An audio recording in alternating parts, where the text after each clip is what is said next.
for Roberts. He caught it at the 50. He's going to run away. Darnold with a big league throw. Touchdown for the Jets. We just got to go out there and play better football. We're not playing very good football right now. Here's your ball game. 2-point conversion for the tie. Prescott throws it in the end zone, incomplete. It'll be a long plane ride home. Oh, boy. Welcome back to First Take. We're coming to you live from above the Heineken River deck here at Pier 17. Big D took a big L in the Meadowlands yesterday. It was a happy early birthday to Stephen A. there.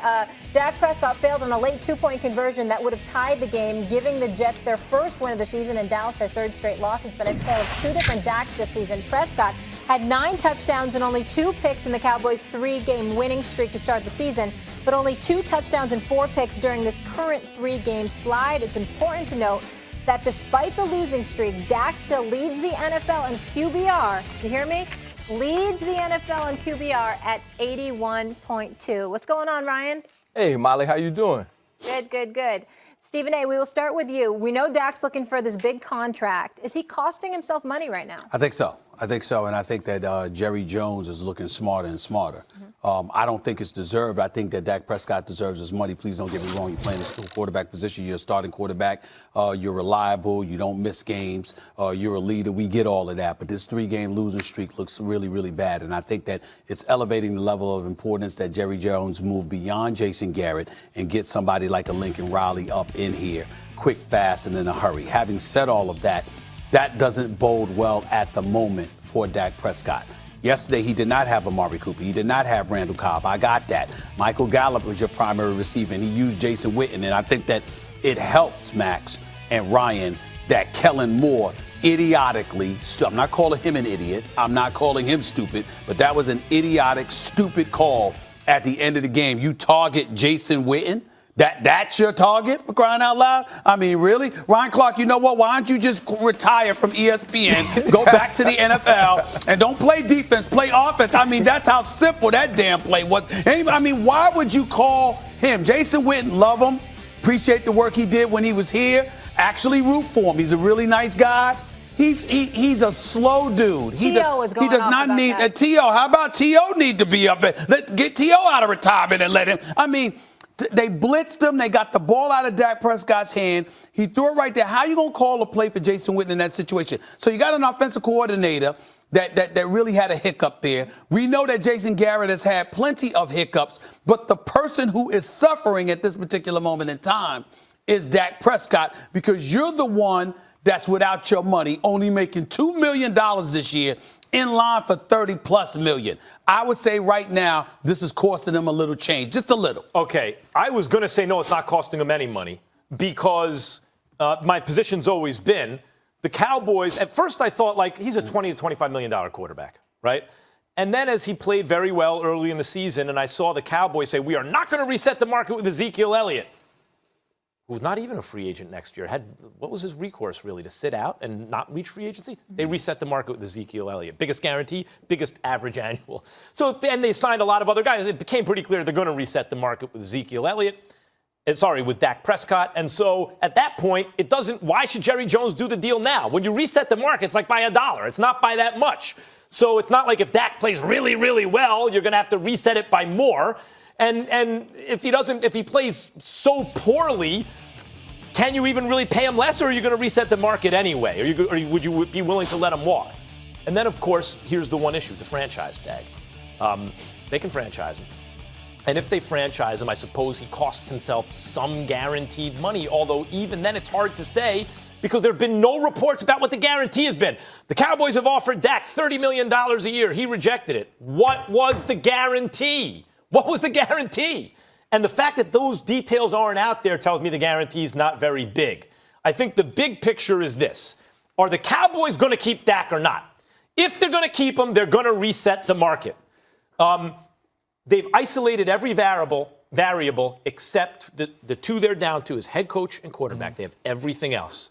My experience has been observing the NFL, Ryan, that when it comes down to that, unless you have a surefire head coach, you will choose the quarterback because they're harder to get. And a mid-level head coach is kind of interchangeable. So I think right now Dak will likely get paid the same, and Jason Garrett's on the hot seat. Well, when you look at this team, and Stephen A., I disagree with you in saying that Jerry Jones looks good. He looks bad to me. You give Ezekiel Elliott $90 million, over 50 guaranteed. You have to reap some benefits from that. And when you go into an 0-4 team and he gets 28 carries, he has to do better than the 105 yards he was able to muster.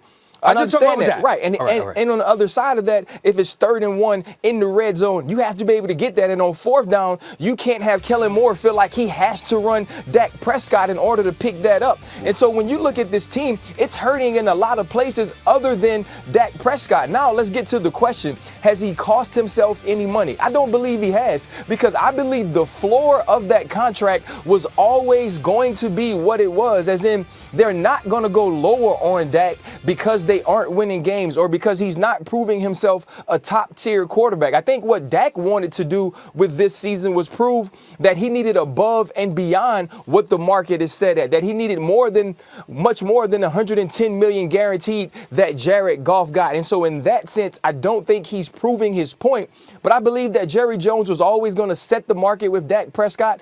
And with, like Max says, you set it by $1. You don't necessarily have to give him 125 million guaranteed, but you have to give him more than Carson Wentz. You have to give him more than Jared Goff. On the other side of that, Jerry Jones should be thanking Carson Wentz, because I heard the conversation that you guys have, and I totally disagree with Max. I watched the game, and I see Carson Wentz as a special player. I see him playing on a very bad team with wide receivers who haven't helped him.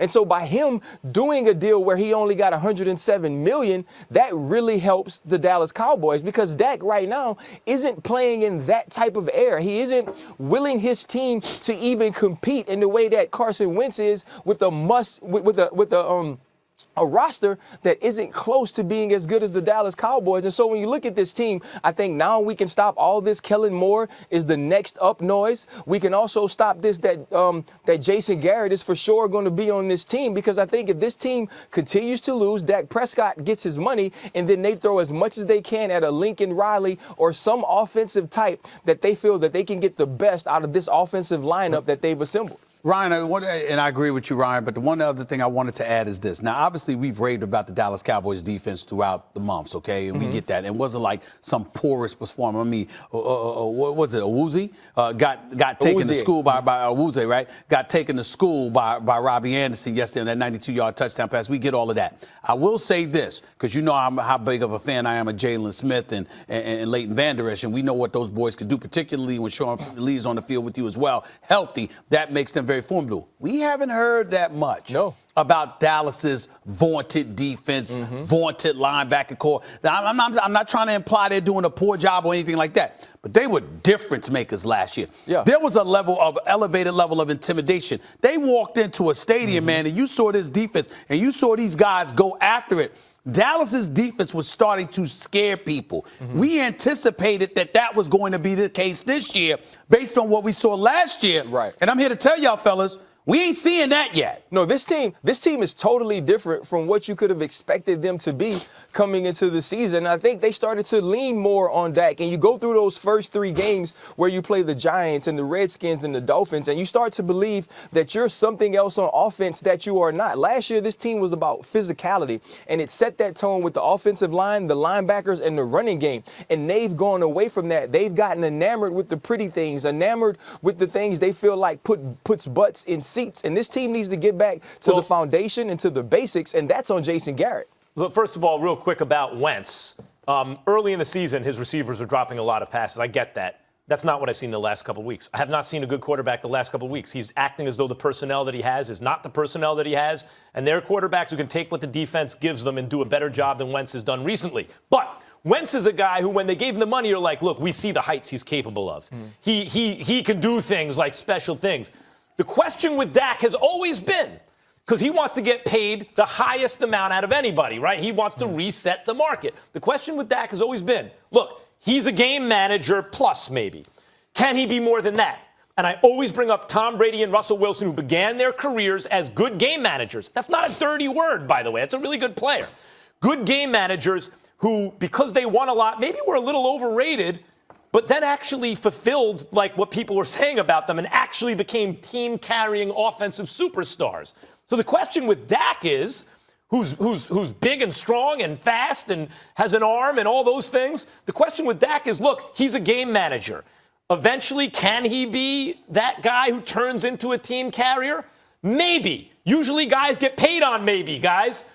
But the question this year was, is it already happening? Because we saw early on, maybe it's happening before our very eyes. And what it turns out, and the reason the loss to the Jets is so bad is that's not a good team, even with Darnold back. The reason the loss to the Jets is so bad is they were doing that to bad teams.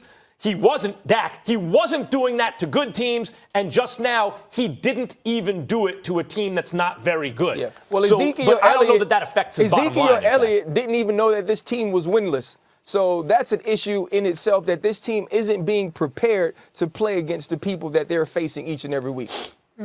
Well, maybe they'll be able to capitalize against that Eagles secondary on Sunday. We shall see. Ryan sticking around here with us. Still to come, the Rams took a big L yesterday to the Niners without Todd Gurley. Has Jared Goff been overhyped? Plus, is Lamar Jackson single-handedly making the Ravens Super Bowl contenders? We'll debate that. And Stephen A., here's your boy.